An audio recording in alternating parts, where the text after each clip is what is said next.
channel, if you have not subscribed yet, or if you are new, please hit that subscribe button and your post notifications in order to get all your latest information, your details, your notifications about when I'm posting, honey. Okay.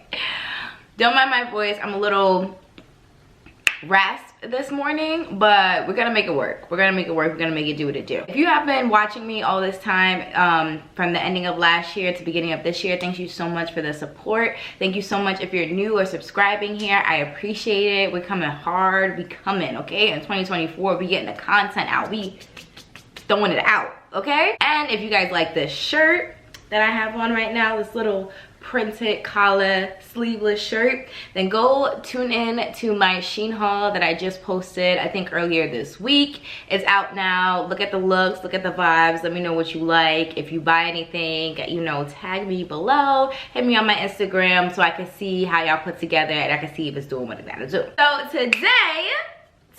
today we are back with our Bible stories. I love doing these Bible stories because every time I read them, they just get so intensely good. Like, I mean, the Bible is great, you know, shout out to God, big OG, but until you read it, you really don't know how good it is. So today we're going to be talking about David and Goliath. I'm sure you guys already heard about David and Goliath, but not like the full detail of the story about what the tea was, you know what I'm saying? So make sure you guys stay tuned until the end of the video, and without further ado, y'all, let's get into the video.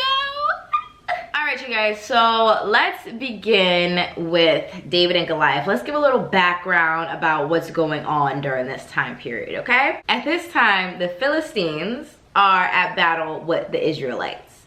Israelites always got something going on. The Israelites, they, no judgment. If you could just imagine two hills, there's a hill over here of the Philistines, right? They're in this place, they're on a hill called, I think called Soko in Judea.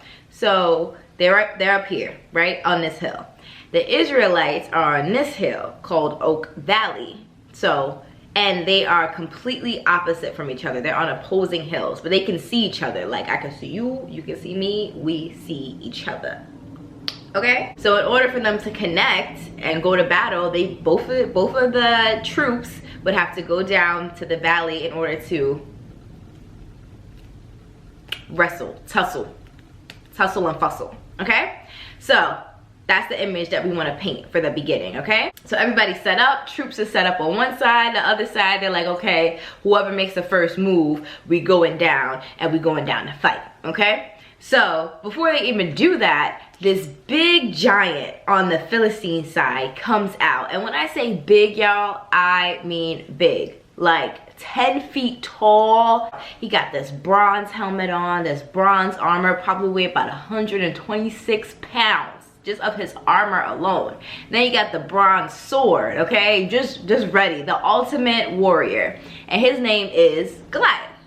So Goliath comes out and he makes his spiel, okay, because Goliath is full of arrogancy, full of, I'm the big boss around here, I'm the big guy, I run this, we just about to demolish everybody. Now the Israelites are shooketh. They're like, who is this monster coming out? So he comes out and he says, why bother using your whole army? Am I not Philistine enough for you? So pick your best fighter and put him against me. If he gets the upper hand and kills me, the Philistines will become your slaves. But if I get the upper hand and kill him, you'll become our slaves and serve us. Give me a man and let us fight it out together. So the Israelites are a little shook. They're a little shooketh because they don't have anybody 10 feet tall. Israelites start gathering together because now it's time to huddle up. Because what we gonna do? What we gonna do? It's time to huddle up. Now enters David. Now let's give some background story on David and who he is. We already got Goliath. Let's see what David is talking about. So David is the son of Jesse. Now Jesse has 8 sons, okay? 8 sons, and David is the youngest son. Now, when the battle goes on, you know, troops are getting recruited in order to go fight in Israel. But Jesse, being the father, is way too old to battle. He sends out his 3 oldest sons to go fight with Saul and defend Israel, right? While David is too young at the time, he stays behind and helps tend to his father's sheep. That's David's role. He's attending to Saul and the troops and helping them get together for battle, while also attending to his father's sheep in Bethlehem, right? So that's David's background. So back to the fight. So for 40 days, as they're at battle, Goliath is coming out making his speech. Like, he is waiting for somebody to come and challenge him, and he's not giving up. So as the battle is going on, Jesse tells David to go over to the troops and gives them some wheat and some bread in order to help with the troops, you know, stamina. I mean, they're at battle, they're out in the field, they're trying to fight this giant, they're stressed out, they need some food. At the crack of dawn, David gets up and he goes over to the troops. He finds somebody to attend to his flock while he's gone, and then he goes over and leaves Bethlehem and goes over to Oak Valley where the Israelites are stationed. At the crack of dawn, the Israelites are, okay, we got the upper hand, like, it's early, everybody's asleep, let's move in for battle. Like, this is the best time to get the Philistines, right? And just as the troops were getting ready to go to battle, here comes the champion.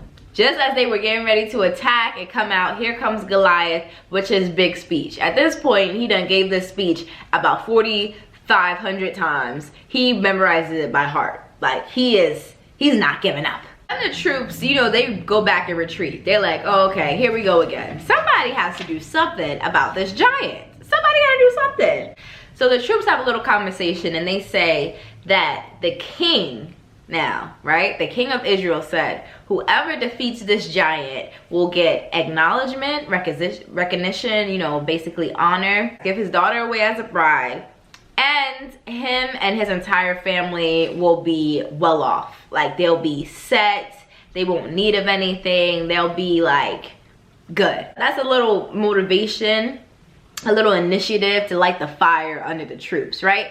So David, he overhears. You know, David overhears and he wants to know, like, what's tea? So he says, what's in it for the man who kills the giant Philistine, the ugly blob, the uncircumcised fool who dares to challenge God alive? Now, David is talking big talk, okay? Now remember, if you guys go back to my other videos, if you haven't been watching, go catch up.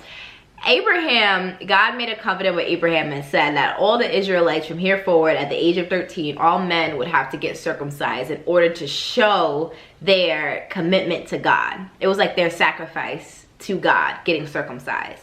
So now he's looking at the giant like, not only is this guy arrogant and going against God's chosen people, but he's uncircumcised. David goes up to Saul and he's like, don't give up hope, Saul. I can do this. I can fight. I can beat this giant. Don't worry. You know, I got this. I got this.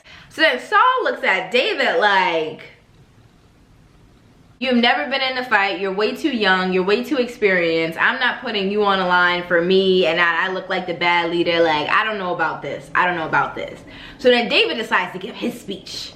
Because he's like, nah, these people do not understand. I will defeat this giant, okay? These people don't understand. I came ready. I was born ready. I don't have to get ready, okay? So David goes on and says, I've been a shepherd, tending to my father. Whenever a lion or a bear came and took a lamb from the flock, I go after it. I knock it down and rescue the lamb.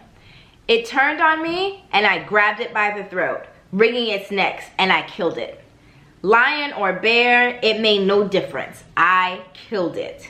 And I'll do the same to this Philistine pig who is taunting the troops of God alive. God, who delivered me from the teeth of the lion and claws of the bear, will deliver me from this Philistine. But if you guys really look at a little bit of detail, he's not bigging up himself like he is this ultimate warrior and he has fought lions and tigers and bears. Like, he's not saying that. God has helped him through all of these incidents be delivered from the lion, from the claws of the bear. Every time he's had a situation and he has to go fight it, which seems impossible, like a human going to fight a lion or a human going to fight a bear, it seems impossible that you're going to win, but he had faith in God and God has delivered him every time. So he believes as long as God is on his side, he can defeat this Philistine because he's had experience in defeating things that are way more bigger than him. His faith is making him confident.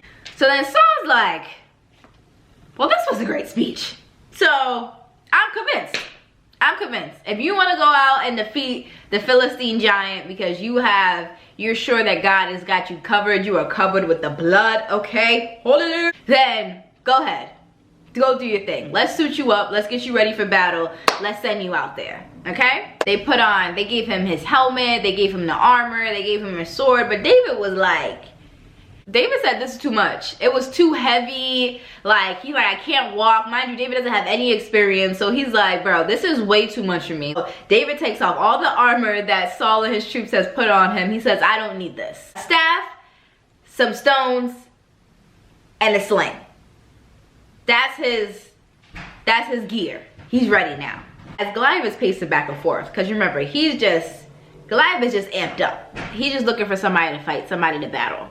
Because he's been out here for 40 days giving his speech. Nobody want to listen to him. Nobody want to battle him. So I'm sure he's getting pretty aggravated at this point. So as he's pacing back and forth, waiting for somebody to step out, here comes David. Goliath looks at David like,